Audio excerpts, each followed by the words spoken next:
Yo, what's going on, everybody? S&M Productions back here again, and today we are talking Avengers Endgame, the fourth installment in the Avengers movies, and, the sequel to Infinity War. The movie came out 1 week ago today, so everybody's had time to watch it a couple times, come to terms with their feelings, and process how the movie went. So the good thing is today is May the 2nd, which is exactly 11 years since Iron Man 1 came out, which is the movie that started it all. And now we're here in Endgame, so we're going to talk about how we felt about the movie Endgame. Did it live up to the hype or not? So we'll do a spoiler-free section first and talk about what we felt about the movie. We're going to get into certain topics, certain sections of the movie where there was a bunch of spoilers. But we're going to give our honest opinions, our honest ratings, and, we hope you guys like this video, like, share, and subscribe, all that good stuff, and we hope to see you again soon with more videos.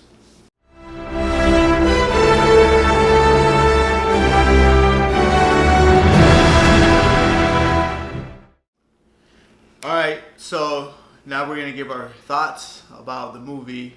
So why don't we start off with Sean? Sean, what were you feeling as you watched the movie? What do you think? Going into the movie, I was hyped. I was incredibly hyped. The theater was hyped. They were giving off great energy. When certain things were happening on screen, everybody was cheering, made me feel hyped, and I was enjoying it. I thought it was, plot points aside, I thought it was very well written. It was funny. It was very funny, and it was intense. I loved it. Going into it, walking out of the movie theater, I gave it a 10 out of 10. Went and saw it, second, third time.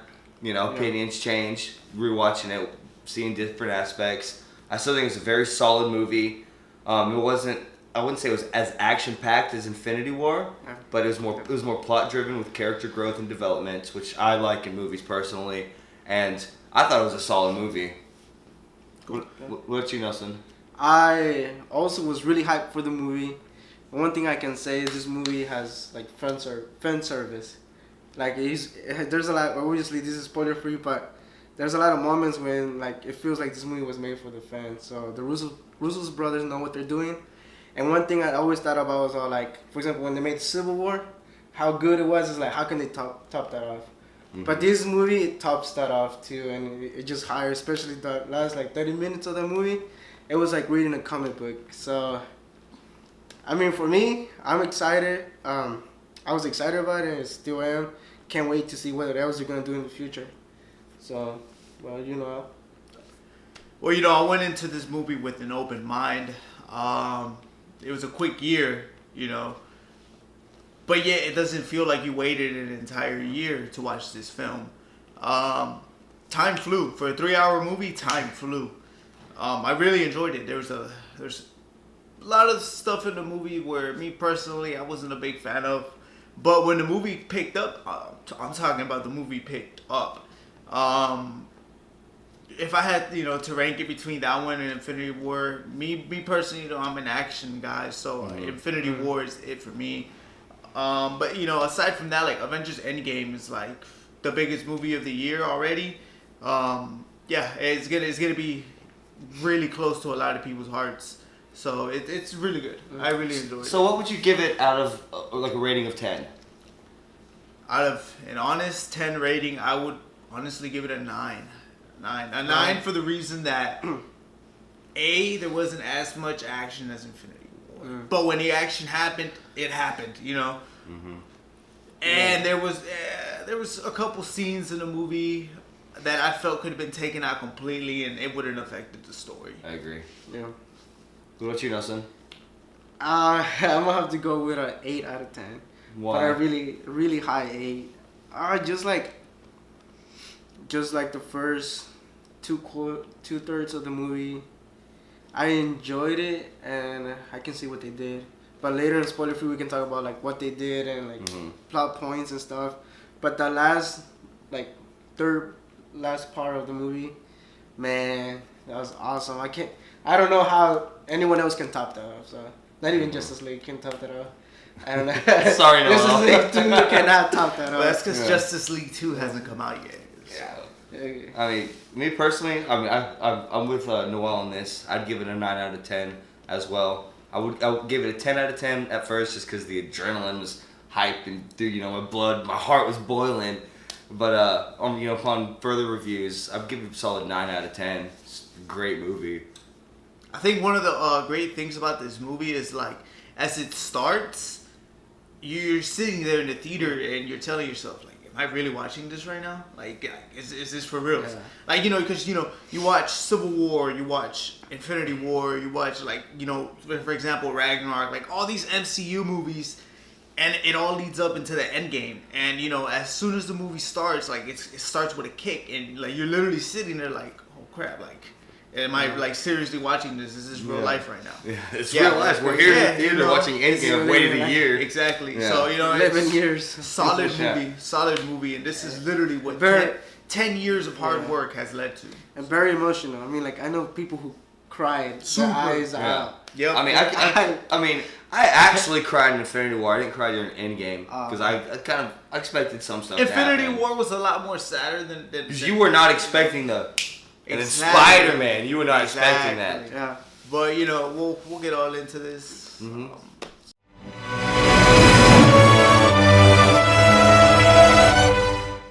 All right, so the movie opens up Hawkeye on a picnic with his family outside of his lovely little farmhouse that we saw back in Age of Ultron.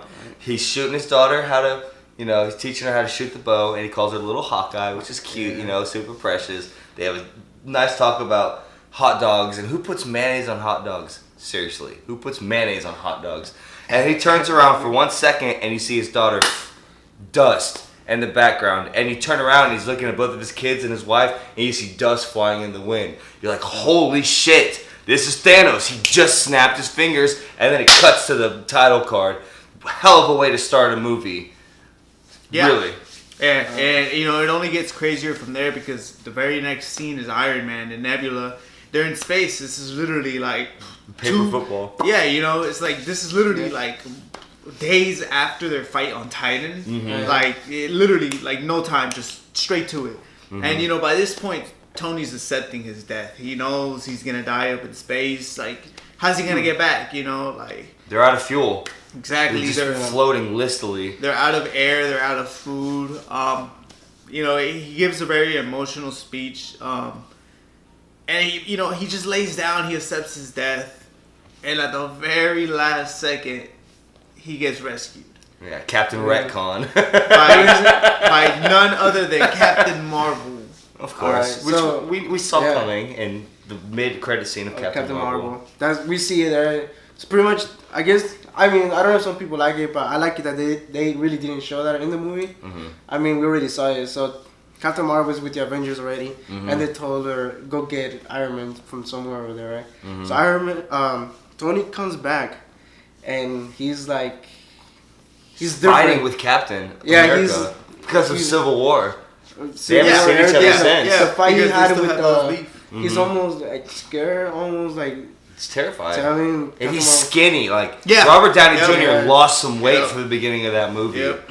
And you could tell. Yeah, he repeats a lot of stuff from other past movies. Yeah. He brings Civil War like, Cap, where were you when we needed you? Infinity War. He brings up Age of Ultron. A suit of armor around the world. He mentions none of that could have happened if they had gone with his idea of a suit of armor around the world. And he also mentions how Cap says, if we lose, we'll do that together. And he says you weren't there. And, it makes a lot of sense, but you got to think about it, at the time, Cap was in Wakanda, and Iron Man was in a whole other ass planet. Yeah, exactly. And, but, it's just the tension. It wasn't the fact that they were in two different locations. It's the fact that Cap ran away, he went nomad, and cut out all ties with Tony, and this is how they had to see each other. Yeah. After, everybody dies, half of the population goes extinct, and this is how they meet. And so he still holds that grudge with him. Yep. And it just you think they're just not gonna come back from it. You can tell at the end of the day, he still has love for Cap, but he has a firing hatred for him too. Mm-hmm. Yeah. So then they're trying to think how do we find Thanos? Nebula since she's been with Thanos. She's like she knows where he is, because of the garden. But then somewhere in the universe, Rocket sees that there's a sign of Thanos having used the gauntlet again. Same power went off. So what do? They go. Captain Marvel says, "We're going to kill Thanos." And there's this fun, cute little scene where they're in space, and Rocket says, "Who here hasn't been to space before?" And they see, Black Widow and Captain America. They all raise their hands sheepishly, which is kind of a cool little callback as well. I'm sorry to interrupt you, Nelson. Captain America, to him, just a couple years ago, he was in the 40s, and now he's like in space. Which wasn't even feasible back then. It was just a cute little nod as they're going to fight Thanos. Yeah. And I mean, they take the fight straight to Thanos, and this is what's funny because he's just picking fruit, Yeah, he's literally gathering his breakfast, and then 2 seconds later, just all the Avengers just come into his hut, and Thor chops his arm off, so he can't use the gauntlet. Yeah. They notice the stones aren't there, and he mentions he used the stones to destroy the stones. And then he says, "I am inevitable." And Thor goes completely berserk and just chops his head off. You know why? Because he went for the head. He went for the head. Mm-hmm. And this is literally first 10 minutes of the movie. Thanos is dead in the first 10 minutes of the movie, and you're just like, what now? Thor walks off into the sunset, what's next? And then 5 years later. 5 years later. And this is literally the aftermath of Infinity War, what Thanos did. You can't just reverse it. Yeah. The stones are gone and he's gone. What he was trying to fulfill is done. Half of the people are gone. Yeah, you see an empty New York City. It's it's darkness. And Captain America is leading a support group. Yeah. And guess who shows up? Joe Russo. Joe Russo. Joe Russo's in there, and Tony Silva, the guy who created Thanos. In there as a little cameo. Mm-hmm. Yeah. So it's good. It's good that little there's little cameos like that. It kind of adds more to it because certain people would be like, oh, who's this? But people that actually know what they're seeing and what they're reading, and they know their history for this stuff. Nice they little fourth wall break. There's a bunch of cameos. When I say every single person in this movie, everything, even from the TV shows, we'll get to. Oh yeah. Everyone. Yeah, and then we see Natasha Romanoff, and she's talking with Captain Marvel, who got her hair cut to look more like the comics, which I personally like. I've heard a lot of hate about her haircut. I thought it was cool. I liked it too. I wasn't big on the haircut. Did you? And then we see Rocket in another section, in Nebula. They're in space, right? Yeah. Yeah, because they're all guarding. Yeah. They're all guarding certain sections of the universe. And then we see War Machine, and he's looking for Clint. Hawkeye, Clint Barton, and to no avail. And Natasha's like, blah blah, making a sandwich. Steve comes in, sob story. And then we cut to San Francisco from where it shows Scott Lang's van inside of it. I don't know if it's an impound lot or a storage facility. It's like a storage. And out of nowhere you just see some rat just chilling. The biggest hero of the MCU. Literally, because this is rat has no idea what the rat is doing and just starts pushing a couple buttons by accident, and then boom. Van opens up and here comes Scott, and he's out of the quantum realm. Yeah. Mm-hmm. He's like, whoa, holding up a sign, and it's the dude from Kim Jong. Yeah, Kim Jong. Hangover. That was really cool. That was really cool. It was really cool. But you gotta think about this. He's been in a quantum realm for 5 years. He doesn't know what happened outside. He doesn't know the new world. He doesn't. Freaks out, starts looking for his daughter. The name on the vanished gravestones everywhere. He thinks his daughter's name is gonna be on there, but it was his name. Yeah. So technically, he's dead. It was Scotland. That's Scotland. That's Ant-Man. Oh, that was him? Yeah, that was his name that he saw. Okay. Yeah. Cassie wasn't there, so he went home. First Ant-Man. Yeah. Oh, okay. And then we see, a 5-year-older Cassie Lang, looking like she's gonna, maybe star in a future movie or some shit. You never know. You never know. And then it cuts to where Scott goes to New York, and he's there with the Avengers, and he's talking to him about the quantum realm. He's like, "Yo, that sandwich looks good. I'm gonna take that." Right? Yeah. And he mentions how it's different time. How he said it's been 5 years, but to him it felt like 5 hours. Mm-hmm. So that's when he starts bringing up the idea of time travel. Like, hey, we could go back. We could change everything. But you know, Captain America doesn't really have much knowledge to that. Because so he's like, you know, none of us know about that. We need somebody smart. he says we need a really big brain. Oh, yeah. Because they went to Tony. Yeah. They went to Tony first with the idea of time travel. Tony has a daughter now. He doesn't want to lose his daughter or his wife or his farmhouse that he talked about. Age of Ultron. He wanted a farmhouse. And he denies working with them for time travel. Because of. And then they say the really scared big brain. Oh no! Then there's a funny little quip where he's like Back to the Future. He's like, well, or Scott Lang. He's like, oh, yeah, you know, classic. You know what? Paul Rudd acting. And then that's when it cuts to Professor Hulk. Yeah, which is a huge surprise for me. I was expecting to see the development in the movie. I was expecting to just cut to it. And 5 years have passed. Yeah. He's like has a huge plate of food, and some kids are going, "Can we take a selfie with you?" He's like, "Yeah." And he's like, "Dab." Professor Hulk then decides to help them out, right? And they start like testing the time traveling. And which we do get a pretty funny scene where he comes back as an old man, and then a teenager, and then a baby. Ant-Man. And he doesn't know who peed his pants, whether it was old him or young him or current him. him. And then Captain America walks outside looking all frustrated, and here we hear Tony Stark just boom, and he passes him up and then reverses. He's like, "Oh, you guys messed up the EKG, blah blah blah." It's like, here, blah blah blah blah blah blah blah blah blah blah. Plot progression. We can go back in time now. Yeah, because he has a time traveling GPS. Because he solved it. He solved it. Yeah, we see the scene. Because earlier in the movie he solves the time travel. I love you 3000. Yeah. But you're more in the 6 to 900 range. That was a funny scene. But what ends up happening is they start gathering, you know, the group back together. Well, hold up. He gives Cap a new shield. Oh, he gives Cap a new shield. He gives him a new shield. Was it the one when he was working in Spider-Man? You remember that project he was talking about? Oh, yeah. When he was... They shake hands. Yeah. They shake hands. They're back. They're back on the same side. But you know, Tony straight lays everything out in front of him. These are my priorities. I'm doing this, which cuts to a scene where you know they're trying to bring the gang back together. And who did they go first? They go to New Asgard, where they go looking for King Thor. But what do they run into? Fat Thor. Big Lebowski. They run into a fat Thor who's been drinking nothing but beer. Yep. And you can tell that ever since he cut Thanos' head off, like it's just feel guilty. Yeah, it's just he feels that it was his fault that everybody died because he didn't go for the head. He went for the chest, and Thanos snapped, and boom, he's had all that guilt. And it wasn't even just that. It's just the fact that he killed him right away when he could have been more calm and got more answers. And they would have probably been another way to get everybody back. But you know, he wasn't thinking, killed him.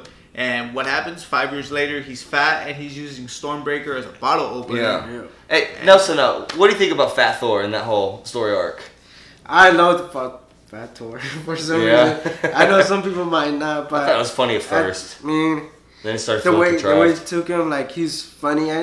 Chris Hemsworth, right? Yeah, he's funny. I think they finally find, and then they're playing Fortnite. It's funny. Blah blah blah. New Master 6ix9ine. The Slug. That's a Valkyrie. Master You see 6ix9ine. Valkyrie too there in the New Asgard. We do see yeah. So And we found out old boys from Ragnarok survived. Yeah. Yep. I forget their names off the top of my head. Core. And the little Slug. Yeah. You know, it was a cool little scene. And then Fat Thor's like, Fat Thor doesn't want to do it. He's like, I just want to sit here and drink. And then, you know, like, well, you know, we got beer on the ship. And he's like, what kind? And then it switches back. And then there he is. And that's kind of when they kind of got everybody. And, well, you know, before that, there is a scene where it cuts to Japan. And this is where Ronan is, you know, just killing everybody, all the mobsters, and you know they even tell him like, "Why are you doing this?" And you can tell he's doing it because he's furious. Yeah. His family died, and yet all these people that do bad things survived. Yeah, like the Yakuza, we see him. War Machine talking about he was killing off the cartel in Mexico because you know it's not fair. Yeah, and you know I like that little scene where right before they fight or as they're fighting, he says, you know, why are you doing this? And then you know Clint says because everybody that died met Thanos. Everybody that's left has to deal with me. Oh yeah. And I really like that because it shows that he's not on a certain mission.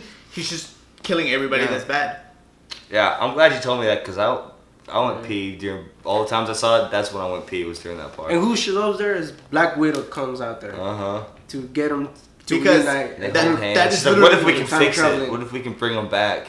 Yeah, and like their bonding is all for future reference. Foreshadowing things as we'll get to it. But you already know. You don't think about it. Yeah. You don't don't necessarily think about it as this is setting up something for the future. You think about it because they're old friends, they're the closest ones to each other. That she would be the one that snaps him out of this situation he's going through. Which eventually leads. They're all back at the Avengers Center, and they're all in their quantum suits. They're about to go into the past. Oh, before that, remember they sent Clint back in time. Yes. And then he shows up and he hears his kids. He's like, what? And then he picks up the glove and he's running in right before he gets brought back. And he sees his daughter come down. And whoa, he's back in time. And he brought the glove back with him. So they're like, holy shit, this could work. Yeah. But anyways, the whole team gets together and they're about to go time traveling. But before that, they will talk to each other.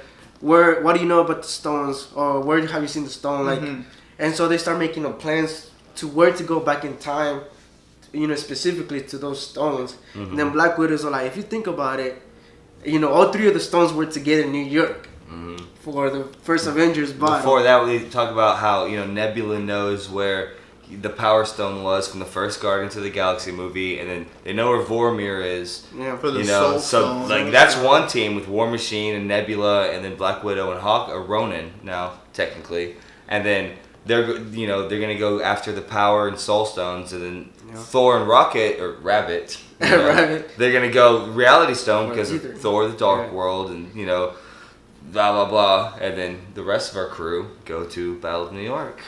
And that was really cool. I really enjoyed seeing them go back. And that opening shot when they first landed in 2012, and it's that shot from the Avengers of the camera rotating around them. It was a cool callback. Really cool. Yeah. I really like how they had certain plans where they would split up. Certain people would go for a certain stone because they know exactly what happens. They did it, And I really liked where Hulk, 2012 Hulk, is there and he's completely smashing and destroying. And then Professor Hulk is kind of embarrassed that happened. He's like, well, I mean, I guess I could take it off. And he's like, I know people who are actually pissed at that. Who are pissed that Professor Hulk is like kind of a wimp now. But I mean, it's because it's more of like. Well, it's character development that happened off screen. We didn't get to see, so we don't know how far along in the process he is. But that's time travel bullshit. And that was really cool, and it shows the end of the fight with Loki, and not only do they they're trying to get two stones right there. Yeah. And space in the Mind Stone. Exactly. That's when the Hydra agents who are posing as Shield agents they come and take the scepter. And then that's when it kind of throws a little callback to the Winter Soldier where Cap goes in there and he beats everybody up because he finds out they're working for Hydra and Shield. And so what he does is he plays it smart by saying, I'm gonna take the scepter. I'll be in charge of it. And everybody's getting ready to start beat on him. And that's when he kind of leans in and whispers, Hell Hydra. And that's callback to the comics. I completely popped for that because I was super I wasn't expecting that. I wasn't expecting that. Yeah. That was really cool. Really and cool. So what do? They give him the scepter. They think he's a Hydra agent, and so that's when he's leaving. And then who does he run into? Himself. He's like, we got Loki here. He's like, I can do this all day. I know. Because he's getting whooped. They start fighting and everything. But at the same time, Hulk is trying to get the Time Stone from... from the Tesseract, the Time Stone from the Ancient One. That's right. Yeah, and she straight up just knocks Bruce Banner out of the Hulk's body, and they have an astral talk, and she explains the time travel, how if they take it from here, it branches off, but then if they bring it back to the correct point where it was taken, which is important for the ending of the movie, then all of this closes off and the main timeline continues. So they're not changing anything, they're literally just borrowing it, and they're going to come back immediately after they took it to give it back if they survive. Which she... So, I have a question. So, the Ancient One, does she, know everything? Or, yes. Right? That's why she talks about, where's Doctor Strange? Well, me and him won't meet for another 5 years. Yeah. Yeah. Well, then why did he give the Time Stone to Thanos? What? he's supposed to be the most powerful one, so she gives him the time stone because she knows that if Doctor Strange, who's the chosen one pretty much, gives up the time stone, everything is leading up, to that 1 in 14 million chances that he called back in Infinity War. Yeah. And then, as they're trying to get the Tesseract, that's right there, it's Iron Man and Ant-Man. Right? So Ant-Man kind of shrinks and he goes into 2012 Tony's arc reactor and he kind of gives him a heart attack. Yeah, basically. Cardiac arrest. A foreshadowing of what's going to happen. I wouldn't call that foreshadowing. No, not that one. No.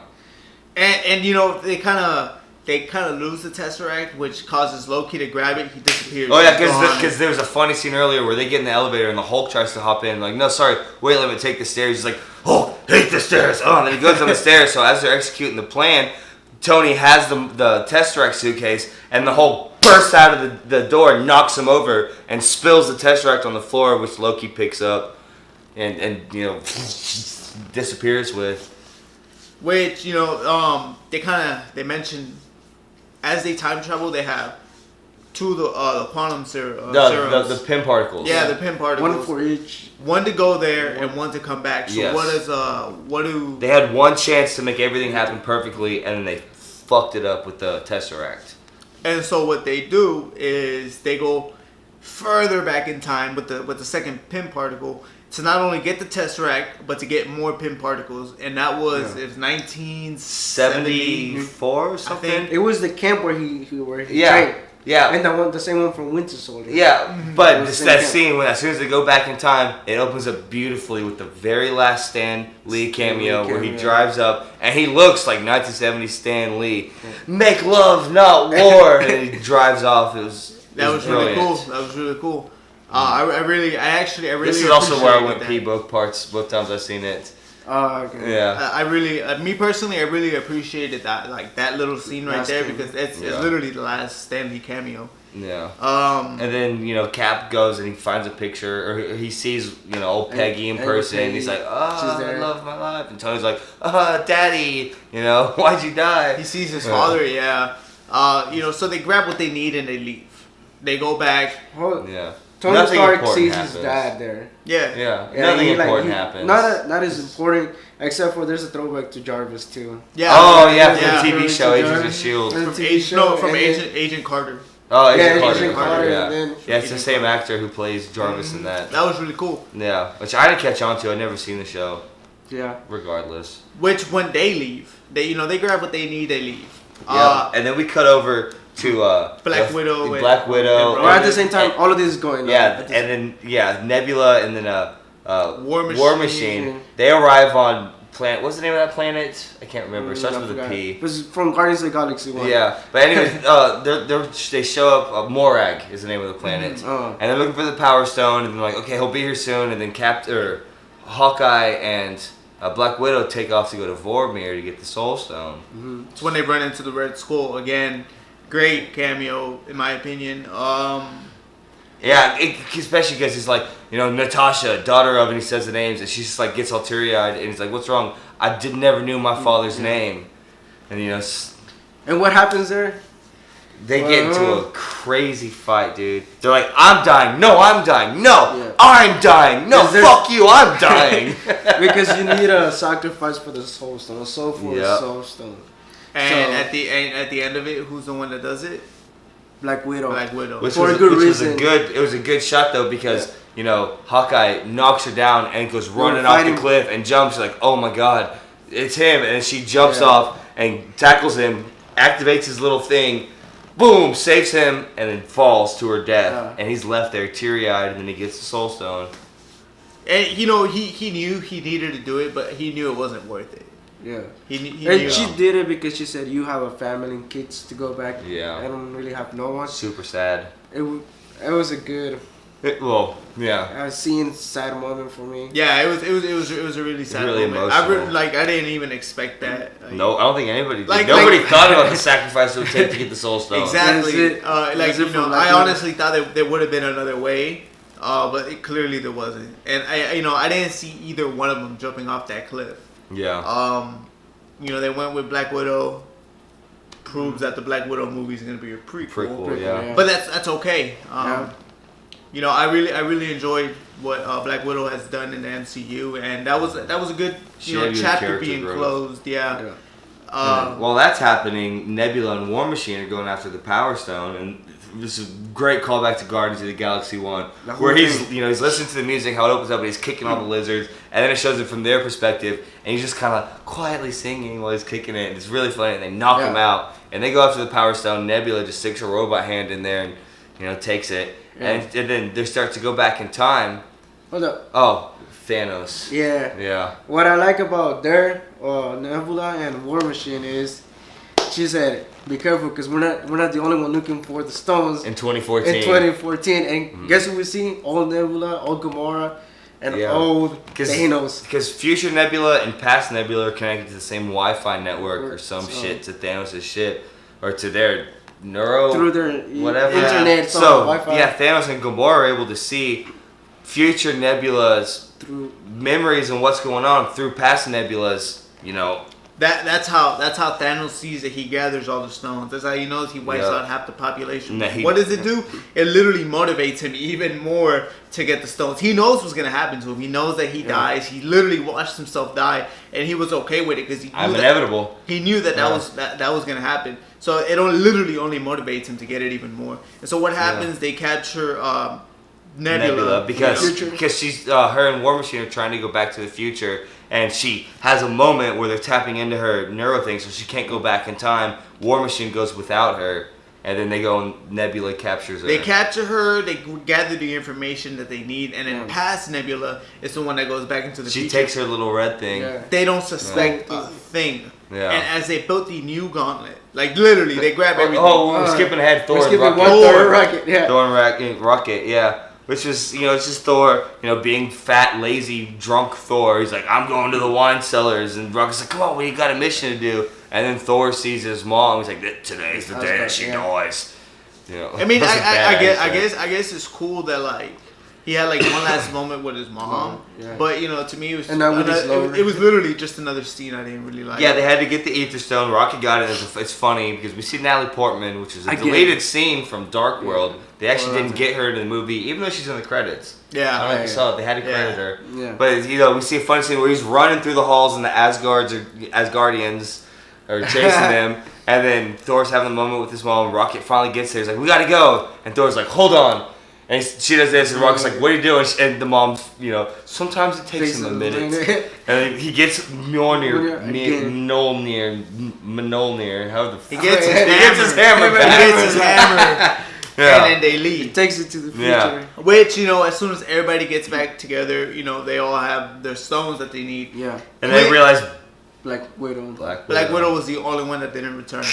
Yep. And nobody said anything. Hulk looked sad. They knew. Looked sad. They knew they had a moment where they all talked and they're trying to figure out what they're gonna do next. And they're like, we got to keep going. It's what she wanted. So they built a new gauntlet using Iron Man's armor, nanotech, which was really cool. It was a right-handed one, which is cool to contrast Thanos' left. It was really cool because they're trying to figure out who puts it on. Thor's like, I'm gonna do it, but they don't want him to do it. It's just, he's going through it. He's going through it naturally. Yeah, and so Hulk is like, I'm the strongest one. I'll do it. So Hulk snaps his finger as he has the gauntlet on, brings all of the heroes back, but at the same time, Nebula starts firing up the time machine, brings past Thanos into the future, which causes this super intense, literally the biggest fight of the entire Marvel Cinematic Universe. Before all that, they think they're all happy, did it work? They would bring them back, and they look up and they see Thanos. They see the, and then boom, Avengers facilities just destroyed. Yeah. And then they're all split up into different levels. Clint Barton finds the gauntlet. So now he's got to take it back up. Rocket is stuck underneath a rock, and he's like, "Help me!" War Machine. His legs are, paralyzed. He's crawling over him trying to help him, and Hulk is, I can't get this anymore. He's holding up the weight, and while the whole thing's flooding. That's from a comic arc. Or like a comic book where he's like holding, he's like saving all the Avengers. That's what they did. Oh, okay. But super sad. Rocket's like dying. He doesn't, but Spoiler alert. Dying, it's a spoiler section. What I really liked is as soon as Thanos landed, he puts his knife down, he sits down, waits. he's waiting, he's Like he just straight thugs it. yeah, the Avengers are coming to me, like that was really that was awesome. And then some shenanigans insert, the what are they called? It's because all the heroes come at like the army from Avengers 1. What are they called? the Chitauri. Yeah, the Chitauri. They're chasing Hawkeye down the hallway because he's got the gauntlet. Yeah. And he's stabbing arrows into the walls to make them blow up, and then he gets out of it, and he's resting, and then Nebula comes up. He's like, Nebula, take this, and she takes it, and that's when he realizes it's evil Nebula. Yeah. And then we see, Good Nebula. Nebula and Gamora, because we skipped a scene where they're on the ship, and she knows that Gamora, defects, and she's trying to talk her into saving her, and like, we're sisters, blah blah blah. So she saves them, and then anyways they come up. Nebula shoots past Nebula. Yeah. They take the gauntlet. There's a whole redemption arc. It's pretty nice. But over there, so on the other side, we see Thor, Captain America, and Iron Man pull up to Thanos. Yeah, and that's when they have a 3-on-1 battle. But dude, like, what I really liked about this fight with this Thanos is in Infinity War, dude, you had Thanos with a gauntlet. All you had to do was just close his fists and his powers. I'm talking about now you're going against Thanos with it's hand-to-hand combat. Yeah. He's just got his crazy little weapon. He's throwing it. It's coming back to him. Like destroys Captain America's shield. Like he's kept on the ground. Strong. Whack, whack. And there's a scene where he's like about to kill Thor. Because he's putting Stormbreaker into his chest. That's like, he doesn't know that Thor puts it like into his chest, but that's what he's doing. And then we see the biggest hype moment of the movie. Well, hold on, before you go there. Okay. There's another hype moment there. Well, not as big as the one you're about to tell, but we see Thor holding both of them, the hammer, Stormbreaker, and Stormbreaker. Yeah, he's claps them together. He claps them together to go and fight. Yeah. But then we hear a noise, and Thanos looks, and Thor's hammer just whacks him, and we see Captain America with the hammer and the broken shield in one hand, and he starts doing combos. Woof, yeah. He throws his shield, and the shield's coming back to him, and he claps it with that huge sonic boom that we saw back in the first Avengers movie. Yeah, that was. I'm getting hyped just talking about that it. was the most. Because that's literally to be honest, that's literally the best part of it. It was a good callback to Age of Ultron, where Cap's starting to pick it up, and it's kind of starts to budge, and Thor starts to look worried. But you know why he couldn't pick it up? No. Like in that movie, was because at that time, this is before Civil War. Yeah. At that time, he still had the guilt or the secret of Tony's parents dying. Oh, and by this point, he already said it. He's not hiding anything. Yeah. Why that's now why he's worthy. That's why he was worthy. It's just brilliant. Yeah. Boom, boom, boom, boom. All of that's happening. And Thor is all like, I knew it. He knew he was funny. gonna be the one. And then Thanos starts still whooping him. He beats everybody, and that's kind of when Steve just gets back up. He's ready to just go another round. And then all of a sudden, Thanos' whole ass army. We see the Black Order again. Yeah. We see all the flying slug things, and then we hear Cap's earpiece start buzzing. We're like, "What's that? What's that?" And then we hear "On your left," and we turn, and boom, there's Falcon, and we see all the little strange portals opening up. And who's the first one that walks out? Black Panther. Black Panther, King T'Challa, and then he's standing there, with everybody. Everybody who got snapped. MCU. It was comes out. Such a huge Spider-Man hype moment. shows up. Doctor Strange the Guardians. is there. The whole ass Wakandan army shows up. Everybody. All of them. The whole Asgardian army shows up. Scarlet Witch. And you don't even have to get into detail of the fight. Just as soon as everybody's there and Captain America said Avengers assemble, it went down. Yeah, Avengers assemble. Right, and everybody just bum rush. It's like a wall of death in a metal pit. It's just everybody's fighting the each shit. other. Here's the fan, right? Shit everywhere. God, it was so fucking wild. And then, the character that you literally forget is in this movie shows up at the last second. Captain Marvel. Just comes in, saves destroys the shit. Well, because Scarlet Witch is fighting Thanos, remember? And he's like, she picks it. this brilliant scene, you know, I'm gonna end you. I don't even know who you are. Yeah. Like, yeah, she starts like picks him up in the air and he's like killing her, and he's like, rain fire. Are you sure it can kill our troops? Rain fire. So the shit just starts boom, boom, boom, blasting at the battlefield, and all of a sudden they point at the sky, and everyone's like, huh, what? And that's when what? she comes what? in. Captain Marvel. Zooms in through it.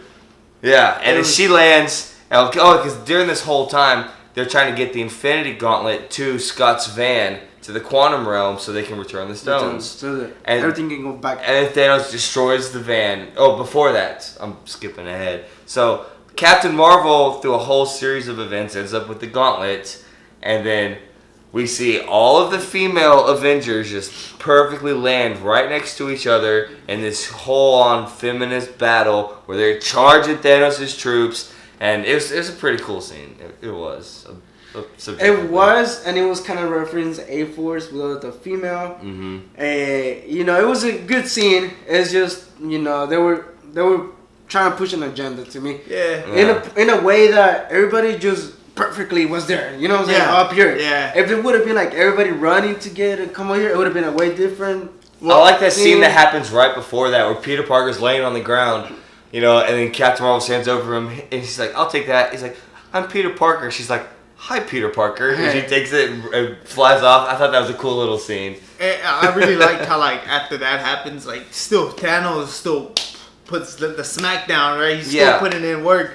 What does he do? He finally gets the gauntlet. Well, because he destroyed the van. Uh-huh. And then he finally gets the gauntlet and he raises up and he sees his fingers touch. He's about to snap. And then Captain Marvel, boom, just comes and just smacks him. And they have this whole big ass fight where she's trying to take it and he's trying to take it. And then he's beating the shit out of her. She's beating the shit out of him. And then Iron Man comes in and fucking Thor. There's a cool little scene we skipped over where Captain America ends up with Stormbreaker and Thor has his hammer and he goes, here, you take the little one. And he takes back Stormbreaker. A lot of things happens in that end. We're skipping over a lot of so scenes. I mean, if you haven't seen it, why are you watching this video? Yeah. You know, you've seen all of this if you've stuck It with was us this really far. cool, you know, and then whenever Thanos gets the gauntlet on, he snaps his finger, but nothing Oh, happens. no, we're skipping ahead because he's fighting Captain Marvel and Captain Marvel almost grabs it off and he reaches over, he takes the Power Stone off the gauntlet and powers up and then, you know, so we saw that, yes, the stones can be taken off of the gauntlet. You know, Tony sees that happening. Gives him Tony an idea. Gives him an idea. And so, like, sorry, go ahead. No, you know, that's whenever he snaps his fingers and nothing happens. And what happens, Tony has literally all of the stones on him now. And then he snaps his finger. No, before that, he says, I am Iron Man. Yeah. Call back to the first, you know, His last MCU word. movie. And he snaps his fingers and the whole army just starts turning to dust.